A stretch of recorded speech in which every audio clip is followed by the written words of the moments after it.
ಆದ್ರ ರಾಹುಲ್ ಗಾಂಧಿ ಅವರು ಭಾರತದ ವಿರೋಧವಾಗೇ ಮಾತಾಡ್ತಾರೆ. ಭಾರತದಾಗ ಶಿಕ್ಷಣ ವ್ಯವಸ್ಥೆ ಮೇಲ್ವರ್ಗದವ್ರ ಕೈಯಾಗ ಸಿಕ್ಕೊಂಡೈತಂತ. Our education system is essentially an education system of the top tier of society. ದೇಶ ತುಂಬಾ ತುಂಬಿಕೊಂಡಿರೋ ಮದರ್ಸಾಗಳೆಲ್ಲ ಯಾರು ನಡ್ಸಕ್ಕಾಗತ್ತಾರ? ಡೆಮೋಕ್ರಸಿ ಇಲ್ಲ ಭಾರತದಾಗನೋ ರಾಹುಲ್ ಗಾಂಧಿ ಅವರ ಇದನ್ನೆಲ್ಲಾ ಮರ್ತು ಬಿಟ್ಟಿರೇನ್ರಿ? 60-70 ವರ್ಷ ಆಡಳಿತ ಮಾಡಿರೋ ಕಾಂಗ್ರೆಸ್ 50% ಮೀಸಲಾತಿ ಬಳಕೆ ಆಗೋ ಹಂಗ ಯಾಕೆ ಮಾಡ್ಲಿಲ್ಲ? ಬೇರೆ ದೇಶಕ್ಕೆ ಹೋಗಿ ಕಾಲ ಮೇಲೆ ಕಾಲ ಹಾಕೊಂಡು ನಮ್ಮಲ್ಲಿ ಏನೂ ಸರಿ ಇಲ್ಲ ಅನ್ನೋದು ಬಹಳ ಈಸಿ. ರಾಹುಲ್ ಗಾಂಧಿ ಅವರು ವಿದೇಶಕ್ಕೆ ಹೋಗೋದು ಭಾರತದ ಬಗ್ಗೆ ಮಾತಾಡೋದು, ವಿದೇಶಕ್ಕೆ ಹೋಗೋದು ಭಾರತದ ಬಗ್ಗೆ ಚಲೋ ಮಾತಾಡೋದಿಲ್ಲ, ಉಲ್ಟಾ ಮಾತಾಡೋದು, ಭಾರತದಾಗ ಏನೂ ಚಲೋ ಇಲ್ಲ ಅಂತ ಹೇಳಿ ಬೇರೆ ದೇಶದವ್ರ ಮುಂದೆ ಹೇಳಿ ಹೇಳಿ ಅದನ್ನ ಪ್ರೂವ್ ಮಾಡೋದು. ಪ್ರೂವ್ ಮಾಡಕ್ ಸಾಕ್ಷಿ ಒದಗಿಸ್ಬೇಕಂತೇನಿಲ್ರಿ, ಒಂದ ಮಾತನ್ನ ಮತ್ತ ಹೇಳಕತ್ರ ಮಂದಿಗೆ ಕರೆ ಇರಬೇಕು ಅನಿಸ್ತೈತಿ. ಹಂಗ ರಾಹುಲ್ ಗಾಂಧಿ ಅವ್ರು ಮಾಡ್ತಾರೆ. ಅಮೆರಿಕಾಕ್ ಹೋಗ್ತಾರ, ಅಲ್ಲಿ ಹೋಗ್ತಾರ, ಇಲ್ಲಿ ಹೋಗ್ತಾರ, ಎಲ್ಲ ಕಡೆ ಹೋಗಿ ಮಾತಾಡಿದ್ದು. ಈಗ ಚಿಲಿ ಯೂನಿವರ್ಸಿಟಿಗೆ ಹೋಗಿ ರಾಹುಲ್ ಗಾಂಧಿ ಅವರು ಭಾರತದ ಎಜುಕೇಶನ್ ಸಿಸ್ಟಮ್ ಬಗ್ಗೆ ಮಾತಾಡ್ಯಾರ. Social system, it has upper castes who dominate the social system, and then it has middle castes and lower castes, what are called middle castes and lower castes, who form the bulk of the Indian population. Approximately 90% of the Indian population is middle castes and what are called lower castes. And their history, their tradition, their thought system is not included in our education system. Our education system is essentially an education system of the top tier of society. So I would like to include the history, the traditions of our, what we call Adivasis, our tribal people, of our middle castes, of our lower castes in that system. The Indian education system has taken massive damage over the last 10 years. ಭಾರತದಾಗ ಮೇಲ್ವರ್ಗದವ್ರ ಕೈಯಾಗ education system ಐತಿ, ಕೆಳವರ್ಗದವ್ರಿಗೆ ಅಷ್ಟಾಗಿ education ಸಿಗಾಕತ್ತಿಲ್ಲ, ಅದಾತು ಇದ್ದಾತು ಎಲ್ಲ ಮಾತಾಡ್ಯಾರ. ನಾವು ರಾಹುಲ್ ಗಾಂಧಿ ಅವ್ರಿಗೆ ಹಿಂಗ ಮಾತಾಡಿದ್ ತಪ್ಪು, ಹಂಗ ಮಾತಾಡಿದ್ರಿ, ನೀವೇನು ಮಾಡಿದ್ರಿ ಅಂತ ಮಾತಾಡಿ ಸಾಕಾಗ್ಬಿಟ್ಟೈತಿ. ಬರೀ ಅದನ್ನ ಮಾತಾಡೋದಕ್ಕಿಂತ ರಾಹುಲ್ ಗಾಂಧಿ ಅವ್ರಿಗೆ ಅವ್ರು ಮಾತಾಡಿದ್ದಕ್ಕ ಅಪೋಸಿಟ್ ಆಗಿ ಸುಳ್ಳು ಅಂತ ಪ್ರೂವ್ ಮಾಡೋದಕ್ಕ ಸ್ವಲ್ಪ ಮಾಹಿತಿ ಹೇಳ್ಕೋತ ಹೋಗ್ತೀನಿ. ಮೊದಲಿಗೆ ರಾಹುಲ್ ಗಾಂಧಿ ಅವ್ರು ನಿಮಗೆ ಬಹಳ ಇಷ್ಟ ಆಗಿರುವ, ಪ್ರೀತಿ ಪಾತ್ರರಾಗಿರುವ ಮೈನಾರಿಟೀಸ್ ಬಗ್ಗೆ, ಅವ್ರ ಎಜುಕೇಶನ್ ಬಗ್ಗೆ ನೋಡೋಣ. 2019 ಮೈನಾರಿಟಿ ಅಫೇರ್ಸ್ ಸಚಿವಾಲಯದಿಂದ ಬಂದ ಮಾಹಿತಿ ಪ್ರಕಾರ 13,555 ಶಿಕ್ಷಣ ಸಂಸ್ಥೆಗಳನ್ನ ಮೈನಾರಿಟಿಗಳೇ ನಡೆಸ್ತಾರ. ಅವ್ರ ಸ್ಕೂಲ್ಗಳೇ, ಅವ್ರ ಸಂಸ್ಥೆಗಳೇ ಎಲ್ಲ ಅವ್ರ ಜವಾಬ್ದಾರಿ. ಯಾವಾಗ 2019 ಅಂತ ಹೇಳತ್ತೀನ.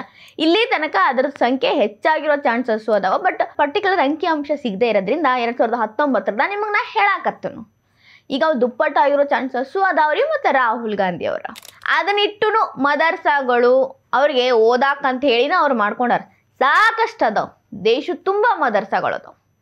ಅದನ್ನು ಬಿಟ್ಟು ಸಾರ್ವಜನಿಕ ಶಿಕ್ಷಣ ಸಂಸ್ಥೆಗಳ ಒಳಗ ಸರ್ಕಾರಿ ಸಂಸ್ಥೆಗಳಾಗಿರಬಹುದು ಅಥವಾ ಮರ್ಜ್ ಆಗಿರೋ ಸರ್ಕಾರಿ ಸಂಸ್ಥೆಗಳಾಗಿರ್ಬೋದು, ಅದರೊಳಗ ಮೈನಾರಿಟೀಸ್ಗಳಿಗಂತಾನ ಇಂತಿಷ್ಟು % ಮೀಸಲಾತಿ ಐತಲ್ಲ, ಅದನ್ನೂ ಅವ್ರು ಪಡ್ಕೊತಾರ. ಇಷ್ಟೆಲ್ಲ ಅವರು ಪಡ್ಕೊತಾರ. ಇನ್ನು ಜಾತಿ ವಿಷಯಕ್ಕೆ ಬಂದ್ರೆ ನಮ್ಮ ದೇಶದಾಗ 50% ಮೀಸಲಾತಿ ಐತಿ. ಟೋಟಲ್ನ 50% ಹೇಳತ್ತೇನೆ, SC ST OBC ಎಲ್ಲ ಸೇರಿನ.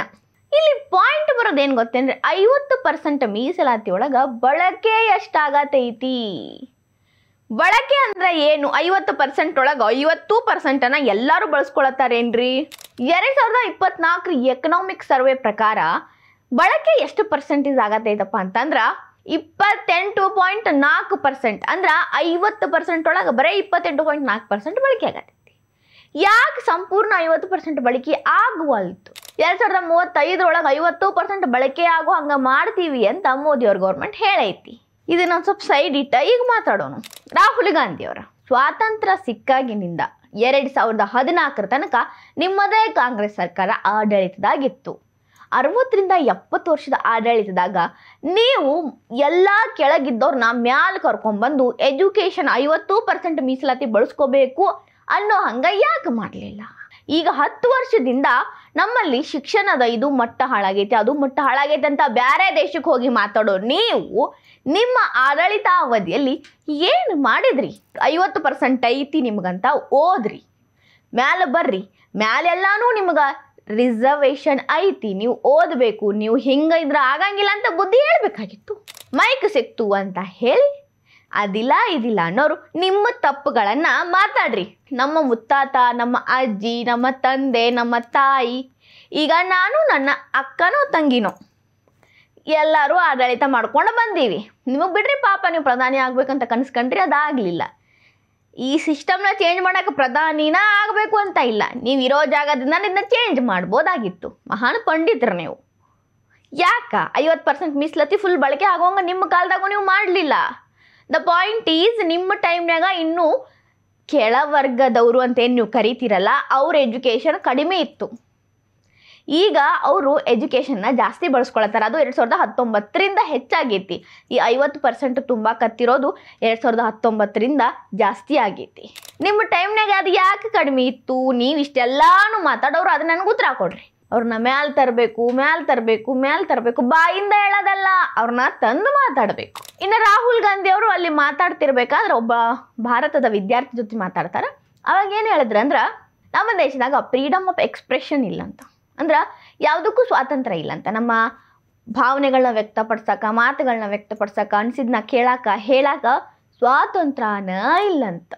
ರಾಹುಲ್ ಗಾಂಧಿ ಅವರ ನಾ ಒಂದು 4-5 ಮಂದಿ ಹೆಸರು ಹೇಳ್ತಾನೆ. ನಮ್ಮಲ್ಲಿ ರವೀಶ್ ಕುಮಾರ್ ಅದಾರ, ರಾಜದೀಪ್ ಸರ್ದೇಸಾಯಿ ಅದಾರ, ರಾಹುಲ್ ಗಾಂಧಿ ಅವರು ಅದಾರ, ಧ್ರುವ ರಾಠಿ ಅದಾರ, ಮೊಹಮ್ಮದ್ ಜುಬೇರ್ ಅದಾರ, ಪ್ರಿಯಾಂಕ್ ಖರ್ಗೆ ಅದಾರ, ರೇವಂತ್ ರೆಡ್ಡಿ ಅವ್ರು ಅದಾರ, MK ಸ್ಟಾಲಿನ್ ಅವ್ರು ಅದಾರ, ಸಾಕಷ್ಟು ಜನ ಅದಾರ. ನಾನು ಒಬ್ಬಕ್ಕೆ ಅದ್ರಾಗ ನಿಮ್ಮನ್ನ ಯಾವಾಗಲೂ ಪ್ರಶ್ನೆ ಕೇಳ್ಕೊತಾ ಇರ್ತಾನೆ. ನಿಮ್ಮ ಕಡೆಯಿಂದ ಉತ್ತರ ಇಲ್ಲ ಅಂದ್ರೂ ಕೇಳ್ತಿರ್ತಾನೆ.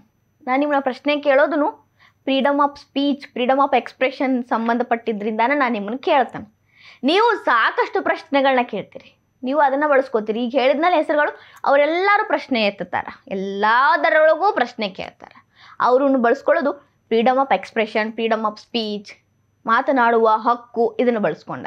ಇಷ್ಟೆಲ್ಲ ಇದ್ರು ನೀವು ನಮ್ಮಲ್ಲಿ ಫ್ರೀಡಮ್ ಆಫ್ ಎಕ್ಸ್ಪ್ರೆಷನ್ ಇಲ್ಲ ಅಂತೀರಲ್ರಿ, ಏನು ಕತಿ ನಿಮ್ಮದು? ಇನ್ನು ಡೆಮೋಕ್ರಸಿನ ಇಲ್ಲ, ಡೆಮೋಕ್ರಸಿ ಥ್ರೆಟ್ ಒಳಗೈತಿ ಅಂತೀರಪ್ಪ. ನಮ್ಮಲ್ಲಿ ಏನಾರೇ ಡೆಮೋಕ್ರಸಿ ಥ್ರೆಟ್ ಒಳಗಿತ್ತು ಅಂದರೆ ಇಲ್ಲಿ ಅಪೋಸಿಷನ್ ಪಾರ್ಟಿಗಳ ಇರ್ತಿರ್ಲಿಲ್ಲ, ವಿರೋಧ ಪಕ್ಷಗಳಿಗೆ ಅವಕಾಶನೂ ಇಲ್ಲ, ಅವ್ರು ಇರ್ತಾನೂ ಇರಲಿಲ್ಲ. ನೀವೀಗ ಅಪೋಸಿಷನ್ ಲೀಡರ್ ಆಗಿ ಕುಂತೀರಿ ಅಂತಂದ್ರೆ ನಮ್ಮಲ್ಲಿ ಡೆಮೋಕ್ರಸಿ ಐತ್ರಿ. ಭಾರತ ಅನ್ನೋದು ವೈವಿಧ್ಯತೆಗಳಿಂದ ಕೂಡಿದ ದೇಶ ಐತಿ.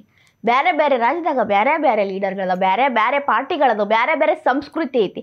ಅದೆಲ್ಲ ಶಕ್ತಿಗಳು ಒಂದಾದ್ಮೇಲೆ ಆ ಸಂಪೂರ್ಣ ಶಕ್ತಿ ಕೂಡಿ ಭಾರತದ ಡೆಮೋಕ್ರಸಿ ನಿಂತೈತಿ. ಬೇರೆ ಬೇರೆ ದೇಶದಾಗ ಇಷ್ಟೊಂದು ವೈವಿಧ್ಯತೆ ನೀವು ನೋಡೋಕ್ಕಾಗಂಗಿಲ್ಲ, ನಿಮಗೆ ಸಿಗೋದೂ ಇಲ್ಲ.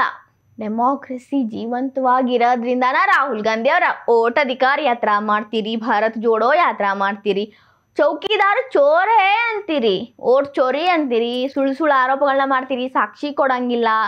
ನಿಮ್ಮ ಜೋಡಿ ಸಾವಿರಾರು ಸಂಖ್ಯೆ ಒಳಗೆ ಜನ ಯಾತ್ರೆಗೆ ಬರ್ತಾರೆ. ಆ ಸಾವಿರಾರು ಸಂಖ್ಯೆನೂ ನಿಮಗೆ ಓಟಾಗಿ ಆಗಂಗಿಲ್ಲ, ಬಟ್ ಬರ್ತಾರ. ಇದೆಲ್ಲ ನಡೀತಿದ್ರು ಡೆಮೋಕ್ರಸಿ ಇಲ್ಲ ಅಂದ್ರೆ ಏನು ಹೇಳಿದ್ರಿ? ಇದಷ್ಟೇ ಅಲ್ರಿ, ನಮ್ಮಲ್ಲಿ ಸಾಕಷ್ಟು ಕೋರ್ಟ್ಗಳದಾವ. ಇಲ್ಲಿಂದ ಹಿಡಿದು ಅಲ್ಲಿ ತನಕ ಕೋರ್ಟ್ ಅದಾವ, ಹಳ್ಳಿಯಿಂದ ದಿಲ್ಲಿ ತನಕ ಕೋರ್ಟ್ಗಳದಾವ. ಕೋರ್ಟ್ಗಳು ಏನು ನಿಮ್ಮ ವಿರುದ್ಧವಾಗಿನ ತೀರ್ಪು ಕೊಡಂಗಿಲ್ಲ, ಆಡಳಿತ ಪಕ್ಷ ಹೇಳ್ದಂಗನ ಏನು ತೀರ್ಪು ಕೊಡಂಗಿಲ್ಲ. ಯಾಕಂದ್ರೆ ಎಲೆಕ್ಟ್ರೋಲ್ ಬಾಂಡ್ ಪರವಾಗಿ ತೀರ್ಪು ಬರಲಿಲ್ಲ, ಅದ್ರ ವಿರುದ್ಧವಾಗೇ ಬಂತು, ಸರ್ಕಾರಕ್ಕೆ ವಿರುದ್ಧವಾಗಿಯೇ ಬಂತು. ವಕ್ಫ್ ಕಾಯ್ದೆ ತರ್ತೀವಿ ಅಂತ ಹೋದ, ಅದ್ರಾಗೂ ಸಾಕಷ್ಟು ತಿದ್ದುಪಡಿ ಮಾಡಿನ ತಂತು. ಬುಲ್ಡೋಸರ್ ನೀತಿಯನ್ನು ವಿರೋಧಾನ ಮಾಡ್ತು. ಇಷ್ಟೆಲ್ಲ ನಡೆಯಕತ್ತೈತಿ, ನ್ಯಾಯಯುತವಾಗೇ ನಡೆಯಕತ್ತೈತಿ. ನ್ಯಾಯಾಲಯದ ತಕ್ಕಡಿ ಯಾವತ್ತೂ ಹಿಂಗೆ ಆಗ್ತಿರ್ತೈತಿ, ಬಟ್ ನ್ಯಾಯ ಯಾವಾಗಲೂ ಗೆಲ್ತಿರ್ತೈತಿ. ಇಷ್ಟೆಲ್ಲಾನು ನಡೀತಿರ್ಬೇಕಾದ್ರೆ ಡೆಮೋಕ್ರಸಿ ಇಲ್ಲ, ಥ್ರೆಟ್ ಒಳಗೈತಿ ಅಂದ್ರೆ ಹೆಂಗೆ ನಂಬೋದ್ರಿ? ಸಣ್ಣ ಹುಡುಗರು ನಂಬಂಗಿಲ್ಲ, ನೀವು ಬೇರೆ ದೇಶಕ್ಕೆ ಹೋಗಿ ಮಂದಿನ ನಂಬಿಸ್ತೀನಂದ್ರ ಅದಷ್ಟೇ ಅಲ್ರಿ. ಇಲ್ಲಿ ಮಾತೆತ್ತಿದ್ರ ಸನಾತನ ಧರ್ಮವನ್ನು ಹಂಗೆ ಮಾಡ್ತೀವಿ, ಹಿಂಗೆ ಮಾಡ್ತೀವಿ, ಸನಾತನ ಧರ್ಮ ನಾಶ ಮಾಡ್ತೀವಿ ಅನ್ನೋ DMK ಸರ್ಕಾರ ತಮಿಳ್ನಾಡಿನಾಗ ಐತಿ. ಮಾತೆತ್ತಿದ್ರ ಹಿಂದೂಗಳಂದ್ರೆ ಕೆಂಡಾಕಾರ ಮಮತಾ ಬ್ಯಾನರ್ಜಿ ಸರ್ಕಾರ ವೆಸ್ಟ್ ಬೆಂಗಾಲ್ನಾಗ ಐತಿ. ವಿಚಿತ್ರ ಕಮ್ಯುನಿಸ್ಟ್ ತಲೆ ತುಂಬಿಕೊಂಡಿರೋ ಕಮ್ಯುನಿಸ್ಟ್ ಸರ್ಕಾರ ಕೇರಳದಾಗ ಐತಿ. ಸಿಕ್ಕಾಪಟ್ಟೆ ಎಕ್ಕುಟ್ಟೋಗಿರೋ ಕಾನೂನು ವ್ಯವಸ್ಥೆ ನಡೆಯಾಕತ್ತಿರೋ ಸಂದರ್ಭ ಈಗ ನಮ್ಮ ಕರ್ನಾಟಕದಾಗ ಐತಿ. ಕಾಂಗ್ರೆಸ್ ಸರ್ಕಾರ ಆಡಳಿತ ಐತಿ. ಇಷ್ಟೆಲ್ಲ ಕಡೆ ವೈವಿಧ್ಯತೆ ಕೂಡೈತಿ. ಒಂದೇ ಗೌರ್ಮೆಂಟ್ ಇಡೀ ದೇಶದಾದ್ಯಂತ ಇಲ್ಲ. ಹಿಂದೂಸ್ತಾನದಾಗ ಹಿಂದೂಗಳನ್ನ ಬೈಕೊಂಡು ಓಡಾಡೋರು ತುಂಬ್ಯಾರು, ಆದರೂ ಆರಾಮಾಗೆ ಜೀವನ ನಡೆಯಕತ್ತೈತಿ ಅಂದ್ರೆ ಡೆಮೋಕ್ರಸಿ ಬದುಕೈತಿ. ಎಲ್ಲ ದೇಶದಾಗಿನ್ಕಿನ್ನ ಇಲ್ಲಿ ಚಲೋನ ಐತಿ ಅಂತ. ಇದೆಲ್ಲಾನು ನೀವು ತಲೆಯಾಗಿಟ್ಕೊಂಡು ಮಾತಾಡಿದ್ರೆ ಭಾಳ ಚಲೋ ಅನ್ನಿಸ್ತಿತ್ತು. ಬರೇ ಹೊರಗಿನ ದೇಶಕ್ಕೆ ಹೋಗೋದು ಹಂಗಾತ್ ಹಿಂಗಾತ್, ಭಾರತದಾಗ ಅದು ಸರಿ ಇಲ್ಲ, ಇದು ಸರಿ ಇಲ್ಲ, ಹೆಂಗ್ರಿ? ಈಗ ನಾವು ನಮ್ಮ ಕುಟುಂಬದಿಂದ ಹೊರಗೆ ಬಂದು ನಮ್ಮ ಮನ್ಯಾಗ ಅದು ಚಲೋ ಇಲ್ಲ ಇದು ಚಲೋ ಇಲ್ಲ ಅಂದ್ರೆ ಅದು ನಮ್ಗೆ ಅಳಕ್ಕೆ ಯಪ್ಪ ನಮ್ಮ ಮನೆ ಬಗ್ಗೆ ನಾವು ಹಿಂಗೆ ಮಾತಾಡಬಾರ್ದಪ್ಪ ಅದೆಷ್ಟಾಗಲಿ ನಮ್ಮ ಮನೆ ಅನ್ಬೇಕು. ನೀವಿಲ್ಲ ಇಲ್ಲ ಇಲ್ಲ ನಮ್ಮ ದೇಶದ ಬಗ್ಗೆ ಬೇರೆ ಥರ ಕೆಟ್ಟದಾಗ ಮಾತಾಡಕ್ಕೆ ನಾ ಫ್ರೀ ಕೂತೀನಿ ಬರ್ರಿ ಅಂತೀರಿ. ನಾನು ನಿಮಗೆ ಎಷ್ಟಂತ ಹೇಳೋದು ಕೇಳೋದು ಸಾಕಾಗ್ಬಿಟ್ಟೈತಿ. ಏನು ಮಾಡ್ತೀರಿ ಮಾಡ್ರಿ, ಇಷ್ಟೆಲ್ಲ ನಿಮಗೆ ಹೇಳಿನಿ, ಮತ್ತು ಸ್ವಲ್ಪ ಪ್ರಶ್ನೆಗಳನ್ನು ಕೇಳೀನಿ, ಉತ್ತರ ಅಷ್ಟು ಕೊಟ್ಟು ಬಿಡ್ರಿ. ಈ ವಿಡಿಯೋ ನಿಮಗೆ ಇಷ್ಟ ಆಗಿದ್ರೆ ಲೈಕ್ ಮಾಡಿರಿ, ಶೇರ್ ಮಾಡಿರಿ, ಕಮೆಂಟ್ ಮಾಡಿರಿ. ಇನ್ನು ಇಂಥವು ಹೆಚ್ಚಿನ ವಿಡಿಯೋ ನೋಡೋಕೆ ಹೊಸ ದಿಗಂತ ಡಿಜಿಟಲ್ ಚಾನಲ್ಗೆ ಸಬ್ಸ್ಕ್ರೈಬ್ ಆಗಿರಿ.